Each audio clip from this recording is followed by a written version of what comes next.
奥德赛之于西方文学的地位，就像哈姆雷特之于戏剧，因为它不仅是一部史诗，更是无数故事的原型。从星际效应的父女重逢，到盗梦空间中的归家执念，再到敦刻尔克的平安返乡，你会发现，克里斯托弗·诺兰这些年来其实一直都在拍属于自己的奥德赛，因为诺兰最爱的主题一直都是回家。蝙蝠侠3部曲的布鲁斯·韦恩选择回到歌坛，盗梦空间的盗梦者为了回家不惜进入了梦境的深处。敦刻尔克把活着回家定义为最大的胜利，而星际效应的库珀更是与奥德赛的精神最为接近，离开家园，踏上未知的旅程，只为了有一天能够回到自己最想守护的人身边。而这其实也是奥德赛最核心的主题。所以当诺兰宣布执导奥德赛时，很多人都觉得这是命中注定的选择。非线性的叙事，英雄的归乡之路，再加上神话与战争的史诗背景，奥德赛几乎就是为诺兰量身打造的题材。但讽刺的是，这部本该最适合诺兰的电影，却成为了他争议最大的一次尝试。首先必须说明，我们对这部电影的评价与政治正确、选角争议，甚至有没有读过奥德赛原著都没有关系。问题并不在于故事，而是在诺兰讲述这个故事的方式。首先，奥德赛最大的缺点就是剪辑，影片的剪辑节奏快得令人意外。在许多原本应该沉淀情绪的对话场景中，还没等演员把一句话说完，镜头就已经切走了。许多角色眼神中的情绪刚刚建立，又立刻被下一个画面打断。过去剪辑一直都是诺兰电影最大的魅力之一，死亡魔法、盗梦空间、星际效应中的交叉剪辑都非常令人着迷。但到了奥德赛，这种优势反而成为了负担，尤其是闪回叙事的运用出现得过于频繁，它不断在打断角色的表演，也让原本应该连贯的叙事变得支离破碎。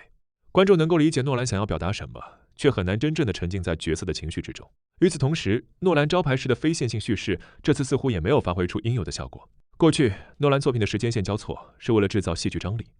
但奥德赛却更像是在赶着把故事说完。奥德修斯10年的归乡旅程本应该是一场漫长的冒险，却因为不断的跳跃时间与场景，让整部电影呈现出了一种断裂感。很多时候，你感受到的不是史诗感，而是一种导演正在努力快速向你解释剧情的感觉。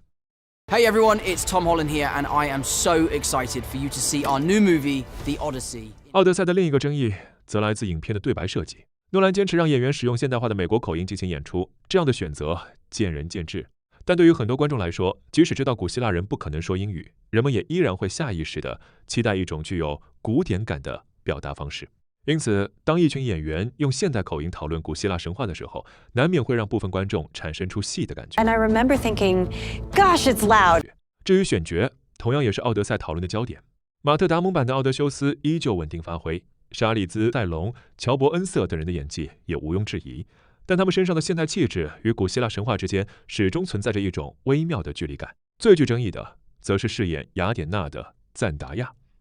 对于不少观众来说，她的表演并没有撑起智慧女神应有的神性与威严，她的每次登场都也更像是一位来自现代的时空旅人，而不是一位真正的神明。无论角色设定是否有特殊寓意，都难以消除这种违和感。反倒是被网友误传会饰演阿喀琉斯而成为迷因的艾略特·佩吉，以及饰演欧莫罗斯的约翰·里古查摩，却为影片带来了不少的惊喜。尤其是佩吉与麦特·达蒙在冥界的那场对手戏，是整部电影少数真正让人沉浸其中的时刻。当然，奥德赛并非毫无优点，路德维·格约兰松的配乐依旧维持着极高的水准，独眼巨人的塑造也相当出色。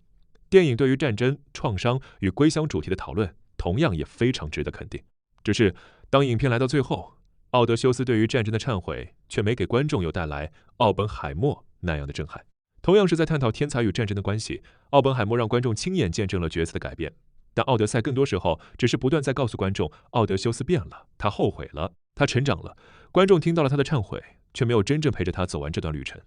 于是，电影最后那段诺兰式的蒙太奇收尾，虽然依旧有着激昂的配乐与壮阔的画面，却少了一份真正打动人心的力量。也许最遗憾的地方就在这里。